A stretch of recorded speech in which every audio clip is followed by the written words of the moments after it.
Hello and welcome to another episode of Application Development Today. My name is Don Jackson. I am your host. I'm also a chief technologist here at Micro Focus. And yes, my beard is gone.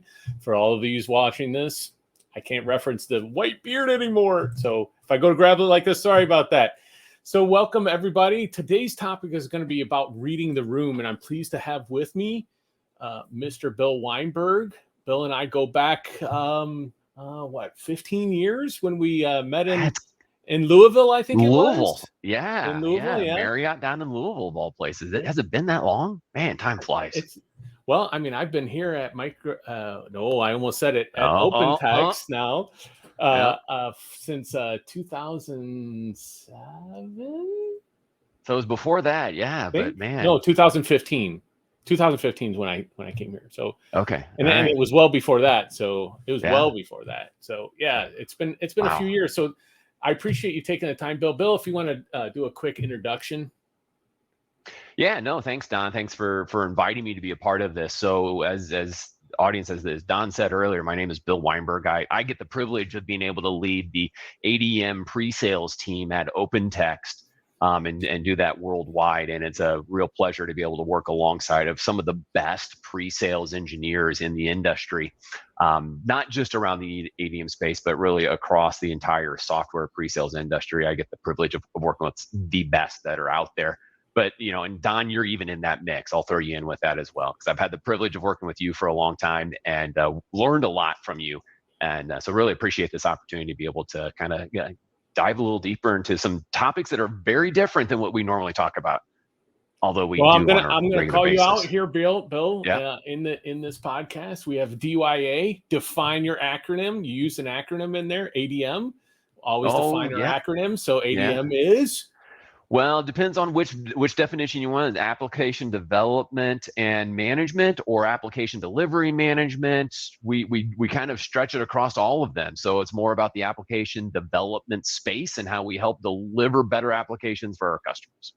All right. So really from idea inception through to when it's released into production is really what ADM, application delivery or application development and management, really focuses on. So we have it here, the DYA, define your acronym, right? So we always try to do that. So I call people out all the time when they use acronyms. It was funny. You call it that instead of the TLAs? Define your acronym. Okay. TLA? 3-letter acronym. Oh, 3-letter acronym. Okay. Yeah. All right. So the topic today is going to be on reading the room. So what do we mean by reading the room, right? So this is a soft skill, but what do we mean by read the room?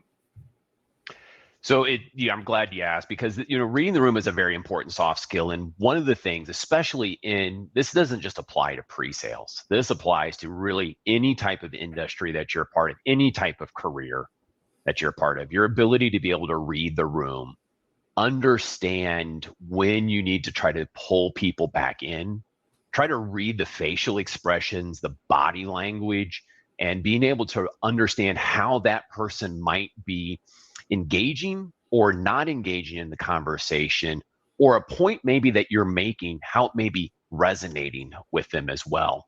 So it's taking that into an account that as you're sitting in a room, maybe you're the one doing the talking, or you're just a participant in there, taking an active interest in how others are responding to what's going on inside of that meeting at any point in time.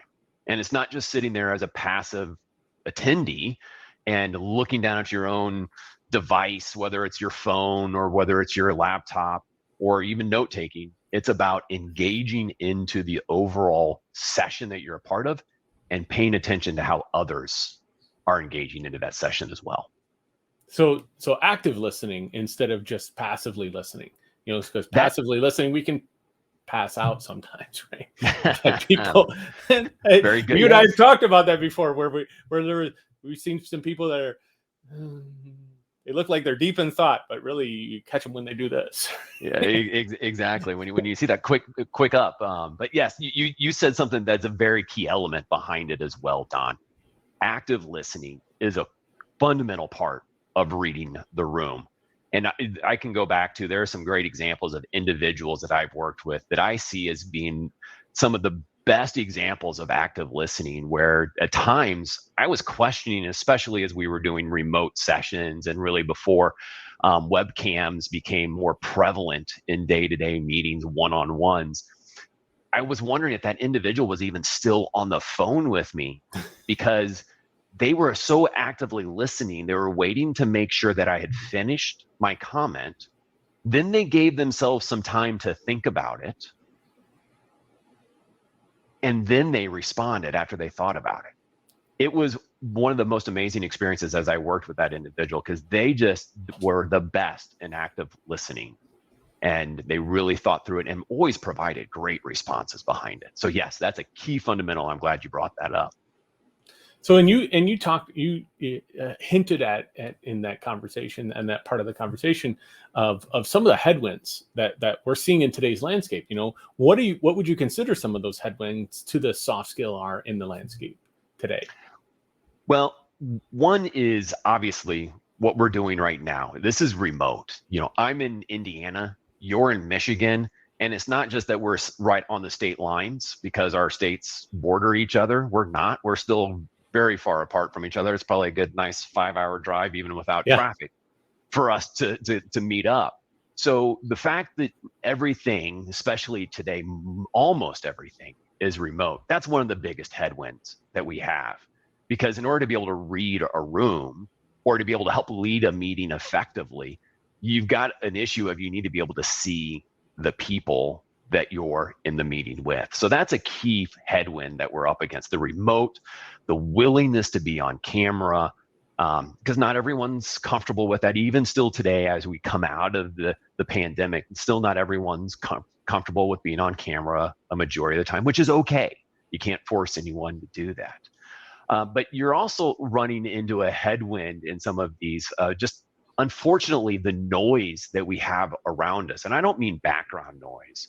I mean the noise of, and we'll probably hear it as we're recording this. You're going to hear bings. You're going to hear notifications, whether it's an email that's coming in, a calendar appointment that's popping up. It's a Teams message, a Slack, a WhatsApp, a text. We're constantly responding. There's so many mediums now about how we can be reached and accessed. The background, the noise in our lives really is a huge headwind that we run into because we can get interrupted by anything at any point in time. And, you know, it's kind of interesting because I was talking with some friends and they were commenting about how their children are pinging them throughout the day about school issues and school drama that's going on. Oh, this friend didn't talk to me today, or that friend sat with somebody else during lunch. And she was saying, I can't get any work done because my kids are pinging me all the time. And my comment to her was, but you don't have to respond. Yeah. And we're in a day and age that we feel like we have to respond as soon as something comes in. And that's a huge headwind that we run up against because we lose focus on where our intent should be at that given point in time. And it's not for bad reasons at all. I mean, our kids are important. My 2 daughters, man, they are so important to me. But they also know I'm not necessarily going to respond to them right away. They may have to wait for me to get done with this recording or a meeting that I'm in. They're going to know I'm going to respond when I can, unless I know it's absolutely urgent, like the time that my daughter was in an accident or another time that my daughters had set the house on fire. Yeah, those I'm gonna step into pretty quickly. Yeah, this age of connectivity that we are in today, of being accessible 24/7, especially as our private and professional lives intertwine, right? You think about that Venn diagram look, right? And I'm not trying to impersonate anybody that may be in the political theater that is a big fan of Venn diagrams as well. But I'm a fan of Venn diagrams. But it is, right? It's that the personal and professional are really starting to commingle more and more, right? And the idea of your 9 to 5 at the office work life is really changing, especially as we become more global as well, right? You and I, we both work on global teams, right? So I might be on a call at 10 p.m., well, I'm probably not going to be on that call at 8 a.m. as well because, some of us need sleep. At least I do. Yeah. And that emergency stuff. Hopefully, when your daughter got into the accident, you had a better response than I did. When my daughter called me, I was sitting down eating, and I said, "Ah, haha, very funny, not a joke," because I had actually just gotten my car out of the shop from getting rear-ended that day. I mean, like an hour beforehand, and then my daughter calls me and says, "I just got rear-ended." I'm like, "Ha ha ha, very funny," and she really had just got rear-ended. So, for those of you out there, right, don't assume it's a joke when somebody does that. So how do we overcome? So we talked about some of the headwinds that we have today, but how are we overcome those? What are some of the things that you do to overcome these headwinds, especially of the remote? The remote headwind everybody's dealing with. How do you overcome those headwind challenges to make sure that somebody is actively listening? Well, I think part of it is, well, Don, and we've talked about this, is that encouraging people, but you can't force, but encouraging through example of being on camera. You do an incredible job of this, where pretty much every time I see you on a meeting, you're on camera. And many of you who know Don know that one of the things that people know about Don, other than the beard, which is now gone, as he mentioned before, and I still can't look at you seriously without your beard. I look like a little kid now. You do. I said it's babyface Don, and I just can't think of it that way anymore. But one of the things that you're always on camera, and people always enjoy knowing that you're going to be on camera because they're always interested. What's the background Don's going to have today? Because for those of you that don't get to experience Don in live meetings, he usually has the national day of whatever as his background. So it's always interesting, and you provide some entertainment behind that. But what you're actually doing in that, Don, whether you know it or not, or you do it on purpose or not, is you're actually providing a safe space for others to choose to be on camera or not. And that's something that you have to be able to create a free space and a comfortable space for people to do that. But if you try to do it where it's more of a requirement, it starts to have more of the negative impact where people, yes, if you require it, they'll get on camera reluctantly. But what ends up happening is you're still not getting an engagement into it. And you know this about me, whenever I have a team meeting, most times I'm on camera. And it can be that it's maybe just the two of us on camera, even though we may have 10 others in our meeting. And I'm okay with that, because as a part of our team meetings, for our team to be able to see my facial responses, to allow them to read me as I'm giving some of the information out or as I'm responding to people, is a very important aspect of being a part of a team and of leading a team as well. And so I think that's one of the ways in which I try to work through some of those challenges of remote. When you think about team meetings and reading the room, is you just do it by example of creating a space where you do it. And at some point in time, other people will start to join in as well as they feel comfortable. And so you got to give them that opportunity. Yeah. I would say another. You brought up. Sorry. Oh, go ahead. Go ahead. Well, I would say one of the other things that to help with the headwinds, and this is something that it takes preparation as you think about some of the meetings you're going to be doing as well, is helping people to be able to prepare ahead of time. I mean, how many times have you received a meeting request where you have only time with Don or Don and so, and you have nothing other than the time and the way in which you're supposed to meet with them in terms of context about what the meeting is about? And so one of the key things that it takes time to be able to do, but you get a better result in people being engaged in the meeting and allowing for you to be able to potentially read what their responses are being, is helping them to be able to prepare for it. So give them an agenda ahead of time. Let them know the topics that are going to be discussed so that you can then give them an opportunity to think ahead of time. So it's not knee-jerk responses or thoughts. It's actually thought-provoking. It's more of ideas that they've had time to consider, prepare, and actually maybe even give a little of their own thought time into before they give a response.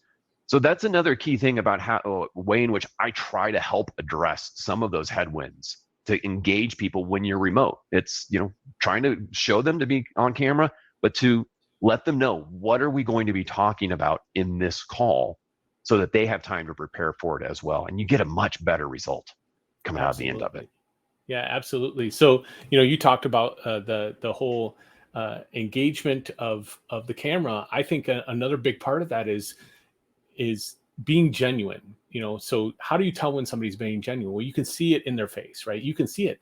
Well, if you put yourself on camera, it doesn't matter what you're talking about, because frankly, in most conversations, whether you recognize it or not, you're trying to sell something. You might be selling a product. You might be selling an idea. You might be talking to your boss and saying, "Hey, I really need tomorrow off." Right? You're trying to sell this idea, right? Well, how do you convey that genuine feeling? It's really easy when you have this facial expressions to go along with that. Or in my case, I talk with my hands too. You can see my hands going all the way. That's actually why I changed my camera a little bit, so you don't see my hands so much. But you talk about having that background change that I do. Part of that is not only to show that I'm on camera and to make it a safe space, but it's really to break the ice. So many times I'm having meetings with people that I've never met before. They don't know anything about me, and a lot of times they view me as someone from the vendor is coming in, right? And as a former customer of a lot of vendors, the first thing you do when you're thinking about a vendor is, oh, they're here to sell me something. Oh no, here we go again, right? This is just going to be some sales guy that comes in. I don't want that. Not only do I not want that because it makes me less effective at my job, but it makes me less effective as a person communicating. So I try to do some kind of icebreaker. Doing something in there to personalize yourself, I think, is absolutely fantastic. So you hit on a key thing there as well. That I think that being able to personalize, and that's where, especially in group meetings, that when we think about it, when you can break that ice, and it could be an icebreaker that you do. And sometimes when we do longer meetings, we'll do some icebreakers in our meetings. You've been a part of some of those, just to kind of shake things up a little bit, get people comfortable with what's going on inside the meeting, as well as just, it allows for them to be able to see, like you said, the real you. I'm not always the most eloquent person when I'm speaking to the team, and I'm definitely not known for that. But one of the things is, when they see your facial expression and they can see that, oh, he realizes he just made a mistake and that's not really what he wanted to say, it allows for everything to lighten a whole lot more. Now, there's a flip side to that as well, that, and I'm the type of person, my face can go red in a heartbeat, in an instant second, when I go, oh, that was really stupid of me, when I can get embarrassed. And yeah, we can all do that. And, so yeah, I can't hide that from people. So very quickly, my face will go red, bottom to top, as fast as possible. So people are going to know that about me. But again, I'm a real person. I put my pants on the same way as everyone else, one leg at a time, unless I'm trying to be really creative. And that never ends up well. I don't want a proof point on that. Yeah, no, we won't go there. We won't go there. Family show. So, but yeah, it's a family show. So apologize. I'm just trying out these new earbuds, so I keep rubbing my ears. It's not. I thought you were just trying to show off your hair against mine. Well, I am showing off I'm always showing. That's actually why I'm using the earbuds. But so one thing that you used earlier in here, and that I think is something that's very powerful, is what we call the power of silence. What is the power of silence, and how do you effectively use it? So I'm glad you asked that, Don, because I think this is one thing that you have to get comfortable with. And a lot of people aren't. Now, that little gap that I just did was maybe 2 seconds? I don't know. We'll have to see what that came out to, but it felt really uncomfortable for a little bit for people. And especially when you do that in meetings, people start to get uncomfortable. And unless you as a speaker are comfortable with silence, it just doesn't, you miss so many opportunities of really being able to engage people into the conversation, be able to understand, are they really listening to what's going on? Are they engaged into the conversation? And then also to be able to allow that time for other people to then participate. Now, it can go the negative way as well, because we all know there's personalities that they want to be the talkers in the room. They want to be able to be the most knowledgeable one and show how smart they are and let everyone know how smart they are. So every silence allows for them to be able to fill the gap. But silence, like in any document you create, any presentation you create, you want to create what's known as white space. Buffer, so that it doesn't look overwhelmed or overpowered. And that silence allows for some of that white space to come into it. And I mentioned to you earlier that there was an individual that I think of many times who is the best active listener that I've ever encountered. And there was that silence once I got done with my comment or my question that always occurred. And it just provided that time, that buffer.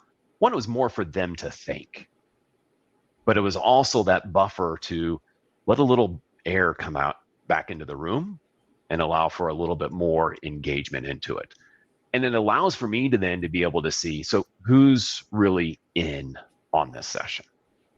And you've got to give silence, because then what it also does is it encourages, and almost at the times for those that don't like silence, they're going to chime in at some point because they think, oh, was that question to me?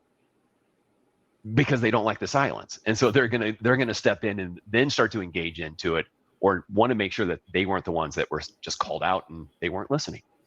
So it does help. And that is a trait that I've had to learn myself many times, but I think it is a very powerful capability. And I hate to say tool, but it really is. It's a very powerful tool when you're doing meetings. And it doesn't matter if they're remote or face-to-face. Power of silence is powerful.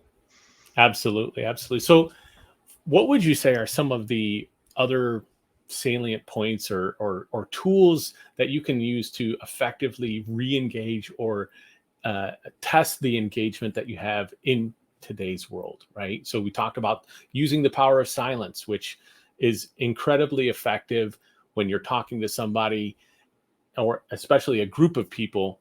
You ask a question, for example, right? You ask a question that's an open-ended question, right? That's an example of one of the tools. Well, what are some of the other tools that you use to either re-engage or test that you're getting the engagement necessary to have an effective presentation or meeting in today's remote world? Well, one of them is, and this means, and typically you would think that, well, if it's your meeting, you're engaged in the meeting. Well, just like everyone else, you've got all the noise around us. I've got Teams running on a regular basis. I've got my phone. I've got every device that's out there that someone's trying to communicate with me on. So I have to make sure that if I'm leading the meeting, I'm engaged into the meeting as well. Part of that in the reading of the room aspect is you're also paying attention to who's responding and who's not. And I'm the type of personality that, quite honestly, I'm always intrigued when someone can sit in a meeting and that I know has some really good ideas, but doesn't say anything in the meeting. Now, I'm okay with that because many times, and I'm also of a type of a personality that if all the things have already been shared that I thought I wanted to share, I don't necessarily just have to have my voice being heard in a meeting. But what I am interested in is when people are consistently quiet throughout a meeting, they're typically the ones I want to hear from. Mm-hmm. And someone that's been silent in a meeting for a long time, either they've learned over time, well, my ideas really don't care, so why should I engage into it? Or apathetic. Yes, they're disconnected from it. And sometimes just by engaging them and being very pointed to say, hey, Jimmy, I want to hear your viewpoint on this. Tell me what your thoughts are. It's not in terms of calling them out to say, oh, you weren't paying attention. It's more of I'm calling them out because I want to engage them into the conversation. I want to hear from them. And so it's about listening then at that point to what it is that they have to say, acknowledge it, and work to be able to build that into the overall conversation as well. Because many times, especially if they have the thought that, oh, last time I shared my ideas in other meetings, they never listened to it.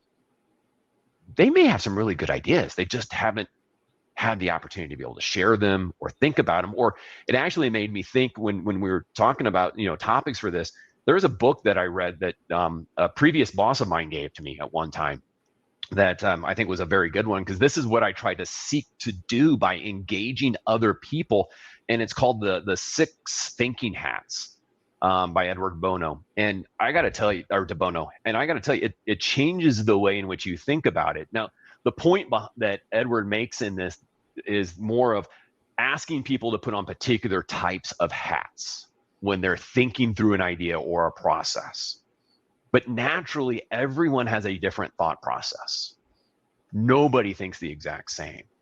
So by pulling people in that have been quiet, many times you're getting new ideas and thoughts into your overall conversation. And I really have always appreciated the leader who gave that to me. And I try to make sure that we're engaging different ideas and different thought processes into all of the conversations. So that's one of the tactics that I try to take to be able to really keep, our meetings in a collective and engaged way. Because people never know when I might call on them as well. Well, and I think you hit a very important point, is that diversification of thoughts, right? That everybody, all of us have a different background. We come from we have different life experiences. We have different, use the word context earlier, knowing full well that I'm a high context person as well. I appreciate you sending me, when we have meetings, that you send me information ahead of time of what we're going to talk about. So if I need to do some research or some thoughts on it, I really appreciate that. So the last thing that I really wanted to talk about is habitualizing or making this part of what you do naturally. So I don't know if you intentionally did it earlier when you dropped that silent moment before we talked about the power of silence, or if it's just you've habitualized that. How do you go about habitualizing these skills? And yes, I recognize that I probably made up a word of habitualize, but I think everybody knows what I mean, right? It's not English, it's Donglish, right? Don English. But how do you go about doing we got to this? hold on. We got to start collecting the Donglish that goes on in this world, because there's got to be some doozies out there. I'm sure there are. I'm sorry, I interrupted. Go ahead. No. I the question was, how do you go about habitualizing these skills? Yeah, so that takes intent on you as someone that's going to be a part of either leading a portion of a meeting, leading a meeting, or quite honestly, all of us, anyone that's listening to this podcast, all of us have an opportunity to be in some type of a leadership position. It may not be an HR leadership position. Don, I look at you, and you and I have talked about this many times. You are a leader inside of our company. Your ideas, your thoughts, what you do, and how you bring new ideas to us and help be able to then spread them across our company. While you may not be a people leader today, you are a leader inside of our company, for sure. No question about it. And so all of us have that as an opportunity. And so it takes intent as an individual to think about, how can I be better at being a participant in these meetings, or how can I be better when it's my opportunity to be able to lead a portion or an entire meeting? And part of that gets into EQ, I would say, and I'm not sure if you're familiar with the emotional quotient, part of emotional intelligence. Part of what goes into that is understanding yourself and how you respond in situations. And by part of that is you working to be able to improve upon your responses. But that takes intent. And EQ is something you can grow. You can't change your IQ. Your IQ is pretty much what it is. Yes, you can study hard, but you're really not going to change it. Sorry. But EQ is something you can improve over time, but it takes intent to do it. And I think that's one of the key things, that how you can habitualize, or taking a Donglish, habitualize, that you can do that, but it takes intent. And so you have to think about some of those things. Think about some of the meetings you've been a part of that have been really effective that you didn't walk out of there going, oh, another one of those. That's what I thought we were going to get. Think about those meetings and what was it about those that you really enjoyed, and then figure out, how am I doing that? And if not, how do I build that into what I do? So it takes that intent to look back, figure out what you really want to do, and then with intent, build it into how you lead either your session or your entire meeting. Yeah, that intent, right? It also requires introspection. You need to understand what it is. And I think you hinted at this, is understanding your blind spots too, and being able to get out of your comfort zone. So we talked about high context. I have it here. I guess I don't have it here somewhere. I usually have it right in front of me, is my signature themes with Strength Finders. And the reason that I keep that recognizing is not just recognizing what my strengths are, but it reminds me of where my blind spots are, because that's one of the ones, we've all done some kind of these, what did I used to call them? The HR sessions, right? Myers-Briggs, Strength Finders. What's the color one called? I can't remember what the color one's called, where you figure DISC profiles. Yeah. Everybody, all of us have done something like that, but taking that opportunity to actually understand that. And Strength Finders was it for me, where it said, here are your strengths, but over here are your weaknesses too, right? So like for me, I'm not a woo factor guy, right? So I have to consciously, with intent, bring woo into the situation as a leader. When I'm leading an event, when I'm participating in something, I have to bring that woo factor, because that is a blind spot for me. But having the introspection to know that it's a blind spot is what's important. And everybody has different blind spots. And looking at that and using and bringing with intent to reach out to people who have those as potentially their strengths. And maybe they have different blind spots. And that goes all back to that diversity of thought, that diversity of ideas. That's what we want to get in here. It's not the diversity that we hear about on the news. We're talking about diversity of thought and being able to bring that in. Yeah. So, Bill, I want to thank you for coming in. I always give all of our wonderful guests that come on here a chance for any kind of parting thoughts that you have that you would like to lay us down. What's your nugget of wisdom or parting thought that you want to leave us with? Yeah, no. So Don, again, thank you for doing this. You've heard me say many times, I'm big about making sure that we're having effective meetings inside of our company, and I work to be able to try to make sure that all the meetings that I host are effective. And anytime that I can cancel a meeting, I'm all for it, because we need to meet with intent and have a purpose about how we get out of that. And I would say, have intent and purpose behind every meeting. Having a meeting to prepare for a meeting in anticipation of another meeting does us all no good. But I'm sure we've all been a part of those. I know I have been. I try hard to make sure I'm not the one scheduling those. Sometimes you do have to prepare for the next meeting, so you have to have a meeting to prepare for the meeting.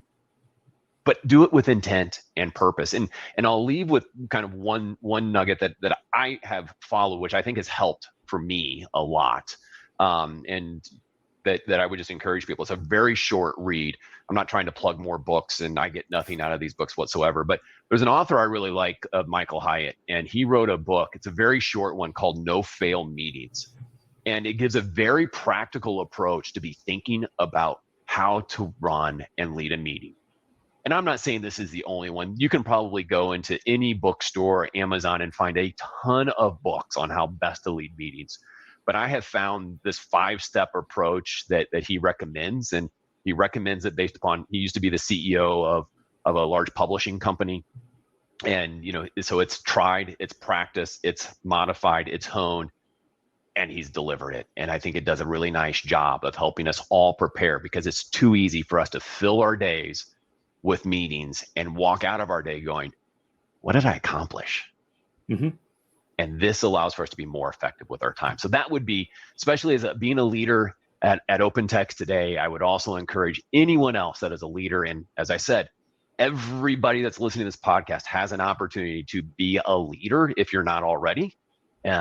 Think about when you're hosting your next meeting, how are you preparing for it to make sure it's a use of everybody's time. Awesome. Well, appreciate the insights. Thanks for coming on. So I'm looking forward to our next session as well. Our next session is entitled Proving Your Net Zero Achievement. In today's world, everybody has some level of green initiative that they have to do or that they want to do. I don't want to make it sound like it's a negative, right?